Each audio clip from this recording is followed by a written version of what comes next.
Waalaikumsalam.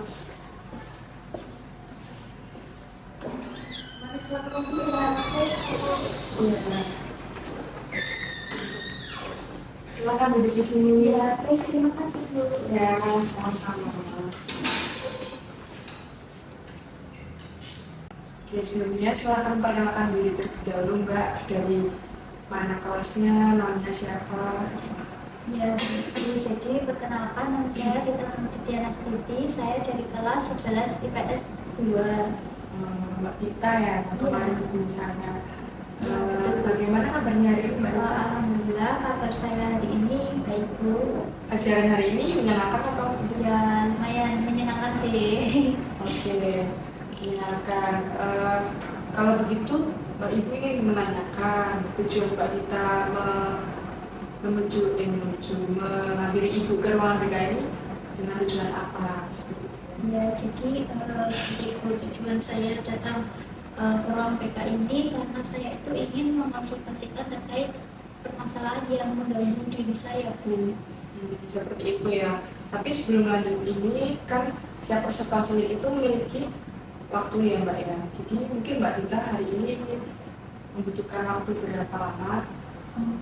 Saya rasa 35 menit cukup, Bu. Oke, 35 menit ya. Jadi kita harus sangat memanfaatkan waktu yang sesingkat itu. Nah, sebelum masuk ke proses konseling, Ibu akan menjelaskan beberapa asas terlebih dahulu yang mungkin nanti membuat Mbak Tita ini tidak sungkan untuk menceritakan masalah Mbak Tita.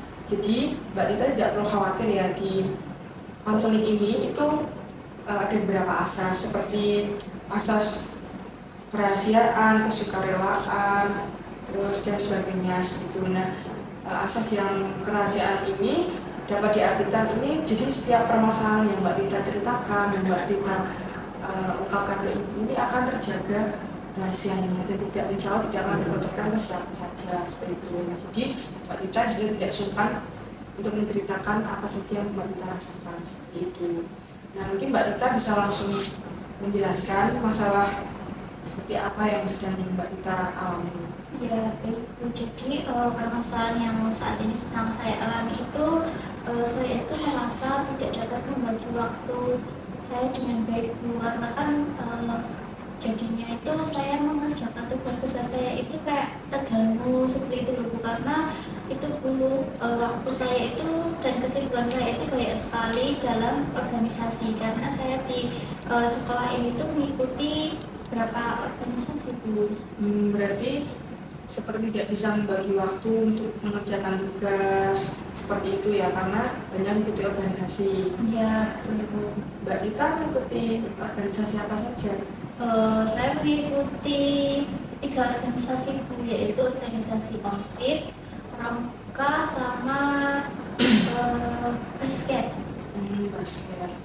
Mungkin bisa Mbak Tita ceritakan lebih jelas lagi mengenai apa yang dirasakan Mbak Tita?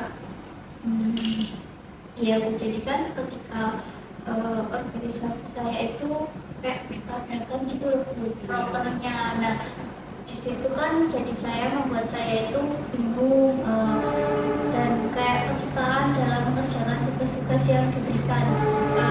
Waktunya itu kayak nggak bisa, kan saya juga udah capek mengikuti organisasi terus ditambah dengan mengerjakan tugas. Nah itu saya kadang itu waktunya kayak bertabrakan gitu Bu. Jadi Mbak Tita ini sebetulnya ingin mengerjakan tugas dengan tersusun dengan baik seperti itu dan memanage waktu ya. Iya Bu. Betul, karena harus membagi waktunya karena organisasinya banyak gitu. Oke, baik, Ibu memahami yang Mbak Tita rasakan saat ini karena juga menyangkut dengan tugas-tugas sekolah Mbak Tita yang harus dibagi waktunya seperti itu. Tapi sebelum dilanjutkan kembali, Ibu perlu menetapkan masalah yang sedang Mbak Tita alami. Mungkin Mbak Tita ingin mengerjakan tugas dengan waktu yang tidak bertabrakan dengan organisasi, terus ingin membagi waktunya sesuai jadwal masing-masing seperti itu ya, betul? Iya Bu, betul. Terus yang Mbak kita harapkan adalah bisa membagi waktunya dan manage waktu dalam mengikuti kegiatan tersebut. Itu betul. Iya Bu, betul. Lalu solusi seperti apa yang Mbak Tita bisa lakukan dalam masalah Mbak Tita? Apa ya Bu? Jadi gini Bu, kalau menurut saya itu bagaimana kalau saya kayak membuat list jadwal gitu, bagaimana Bu? Ya itu sudah bagus sih Mbak Tita. Mungkin bisa dijelaskan lagi maksud dari bikin list atau solusi yang lain yang bisa lebih membantu.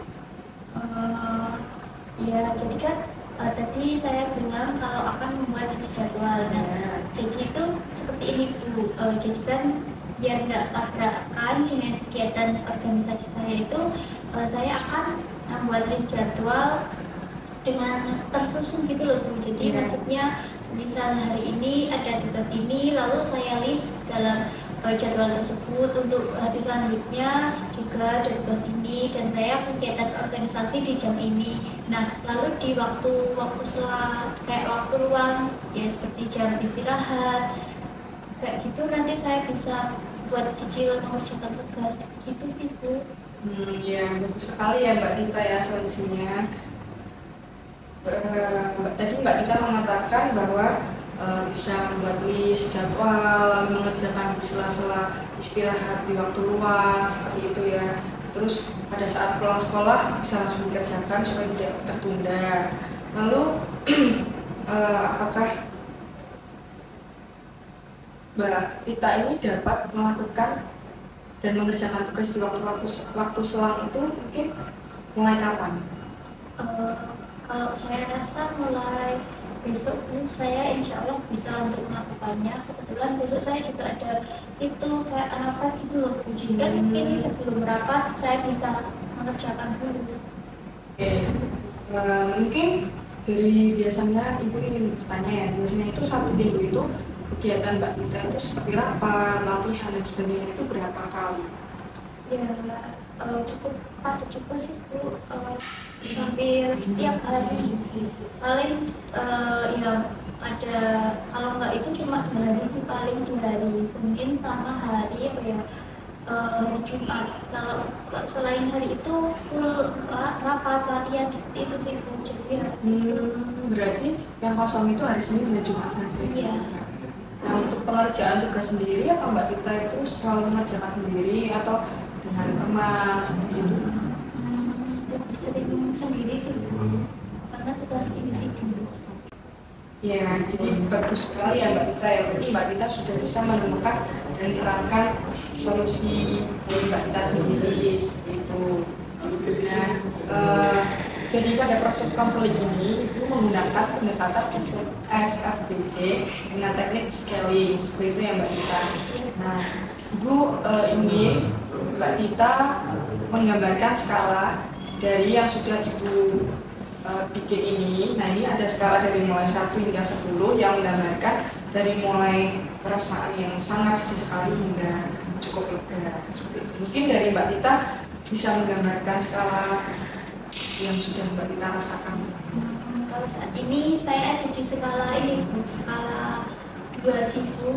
Skala 2. Iya. Bagus sekali ya, berarti Mbak Tita sudah mulai merasa lega dan ada perubahan karena sudah merasakan skala yang cukup baik seperti itu. Nah, Iya Bu, betul.